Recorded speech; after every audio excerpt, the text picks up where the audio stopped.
Howdy. So I didn't have enough problems in my life, so went ahead and bought an RV. Oh boy. So anyway, of course this one had a little damage to it. This here cabinet door was wiped off. This one was damaged. It had a slight bend in the slide out. Let me tell you, it wasn't that bad. I got a tree over there that I use to pull whatever I need. So I pulled it all out, and this section right here is a 1x2 piece of wood that runs this entire length. We're talking 12 feet all the way to the front. So all these, there's a thin piece of aluminum right here in the center. This is screwed to the aluminum and the wood, as well as this. So all three of these have to come off. There's two on the back, there's one at the bottom. And you insert your piece of wood into the middle of that. So we had to take a 2x4, treated, cut it to exactly 1 3/4 inches, 12 feet long, and put it inside of here. I just did not have the time to record all that. It was a learning experience for me too. I had to buy this section here from a scrapyard. This is the hinge, because it was plastered. I had to buy a new door. It was too long, but I just cut it and put these little caps back on and the edges. And everything I'm doing to try to take her 1,300 miles up to Michigan. Everything in the engine, I checked to make sure that the radiator is all good, that it's not leaking. Check my power steering fluid, check my belts, make sure the radiator's not weeping, make sure the hoses are all good. Down here at the bottom I put a stone screen, because that's where the radiator is exposed to the road. So I didn't want any stones coming in there and whacking my radiator, and I end up with a bad radiator on the road. Greased all my nipples. Gotta grease your nipples. Grease them good. Tires are brand new. Brakes are decent. Transmission fluid drained and filled. It was a quart low, actually a quart and a half. Let's see, engine oil, changed that. Put an additive in it that helps on dry starts. Alignment seems to be good. Now when it comes to air pressure in the tires, I've got 100 on the front. They're capable of 120. And the way that you are able to figure out what the proper inflation is for your vehicle, because of how much you put in it and how heavy it is and all that good stuff, what type of tire you got, all that good stuff, is, let's say you go 200 miles and the only place you see a lot of wear is right in the center. Too much air. If you see a lot of wear on the outside edge, not enough air. So check your pattern after you've gone a couple hundred miles. See what the general pattern is on the wheel itself. That'll tell you if you've got too much or too little air. Now on the back, because there's two of them, I only put 95 PSI. Okay. Generator. What a pain in the tush this thing is. Whew. All right, so began with cleaning the carburetor. As you know, these things are about 600 bucks. Clean that booger out. Had nothing but fuel flying through here like no tomorrow. So, one YouTube video says to take this screw out and just flip this thing around. You gotta break off a couple of tabs so it doesn't stop. So I took that thing and just spun her around, clockwise, all the way till it stopped. And then I came back on it a little bit. And that seemed to do the trick. Now, another thing that I had to do, very strange, but there is a screw right here, not this one, but this one here, that I wasn't sure what it was. So I thought I'd check it out. Well, whatever you do, don't take it out while it's running. There's a possibility that thing could jump in there and whoosh, get sucked into the engine. Not that I've ever done that. But anyway, take that screw out. It didn't do any damage, by the way. Take that screw out and it's running great. I don't know what that does, or someone sure can tell me, but once I took that screw out, runs smooth as silk. I was able to turn both my ACs on, whole 9 yards. Got that going. Now on this also, be sure and get your air filter. Make sure it's clean. Make sure this cover is on here. This thing, it cools itself by collecting air in the back of this cover. So you got to have that cover on in order to keep it cool. All right, so some other things I'm gonna do. Finally got my leveling jacks working. It cost me $600 on the front ones, and then the rear ones I was able to do myself. So those are working great. The rear differential, that big old booger right there, that was a quart low, which by the time I got to Michigan would have destroyed it. So get the RV level with your, of course, your level jacks if you have them. Get it level. And on this one, it's a Dana Spicer. So they recommend that the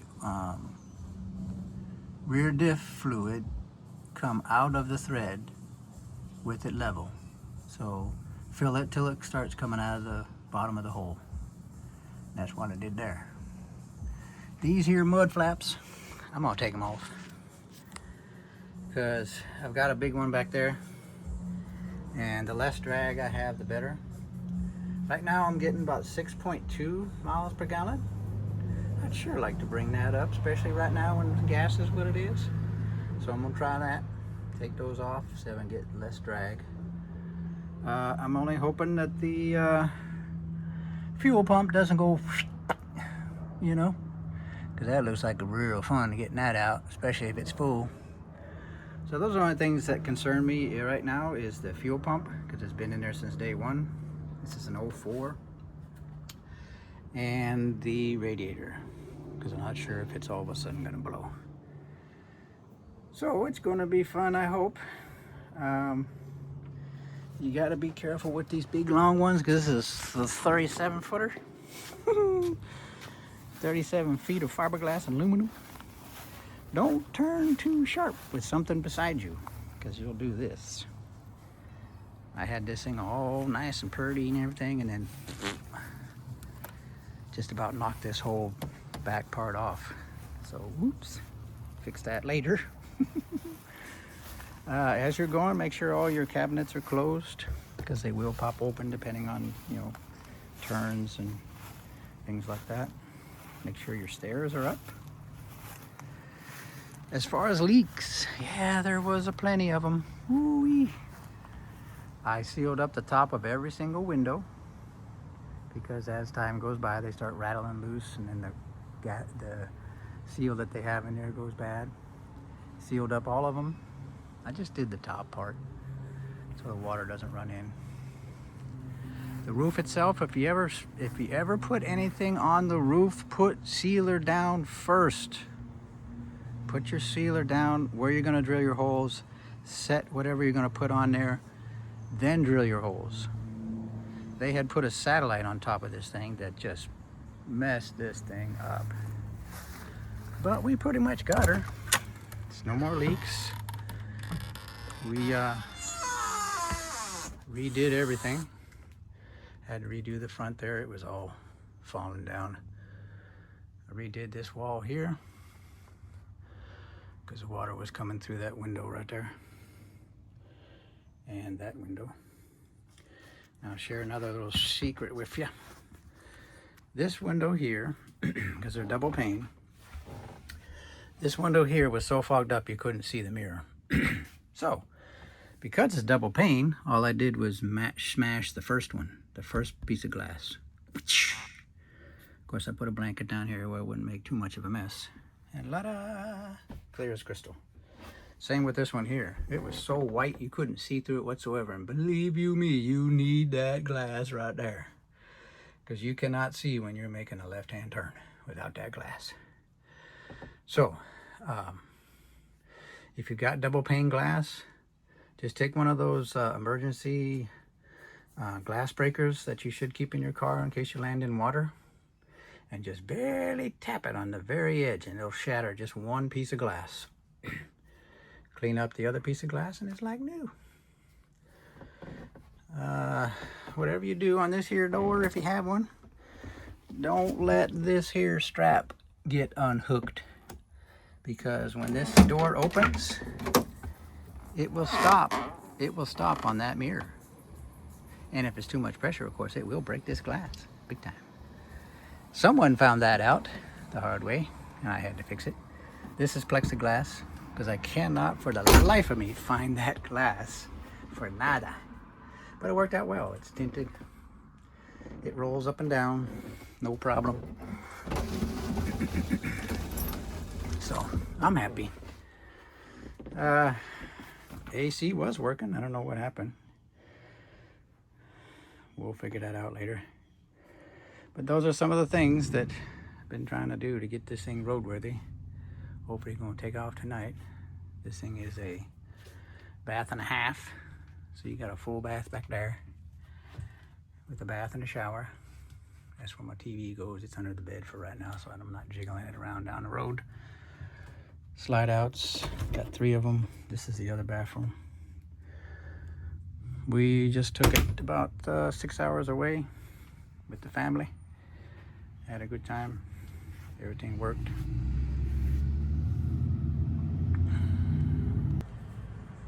So we're up under here now. Another thing you want to check before you go is these carrier bearings, because it's just the shaft goes through a piece of rubber basically.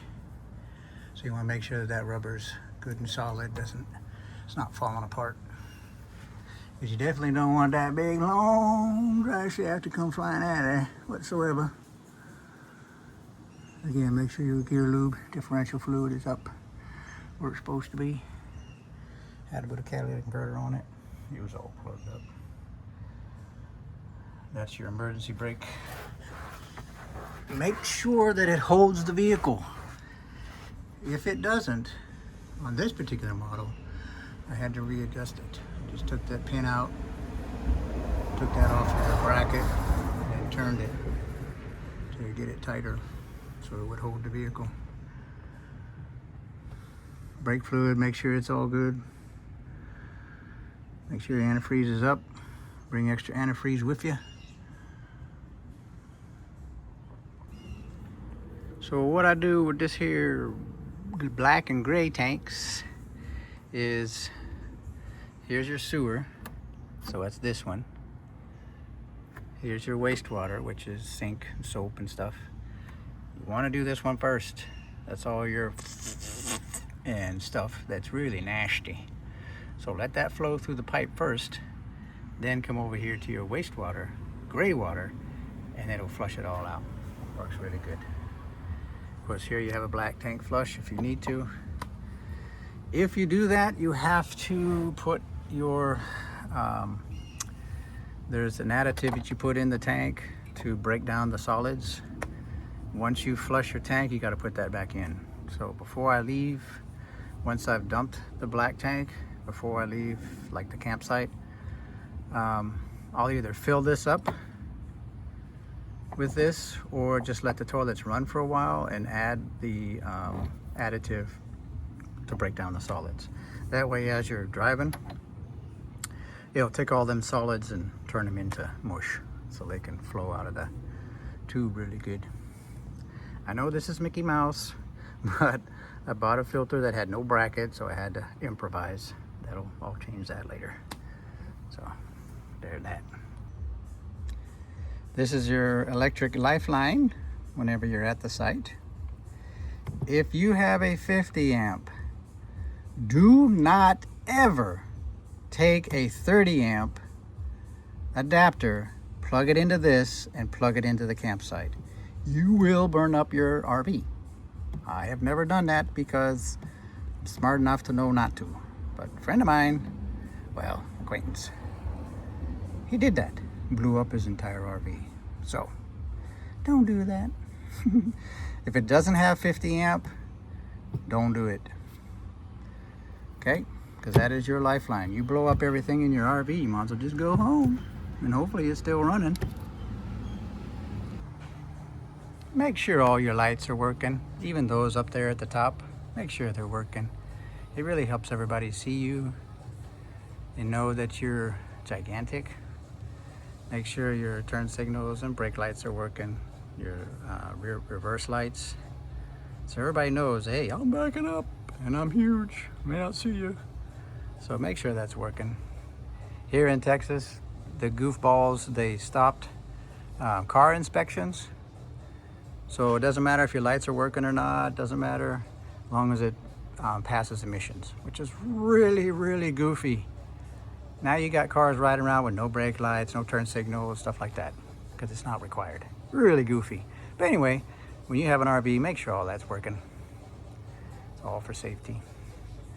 As far as the stone guard down there, that helps keep you from breaking people's windshields, picking up stones and stuff. As far as speed, I'm gonna keep her at 60 to 65 for gas mileage and just for the vehicle itself. It's just easier to manage. I try to take advantage of downhills by really getting her going so that she has momentum going up the hill. Watch out for trees. They can wipe out your entire AC systems if they're big enough and low enough. Trees in your neighborhood. There's several trees in my neighborhood I have to avoid. So always be looking up. I rode around in my Jeep the other day and I was looking up even in my Jeep, so it's a good rule of thumb. Well, like I always say, happy trails. This one to be continued. So, appreciate you like and subscribe. Appreciate your comments. Hasta luego. See ya.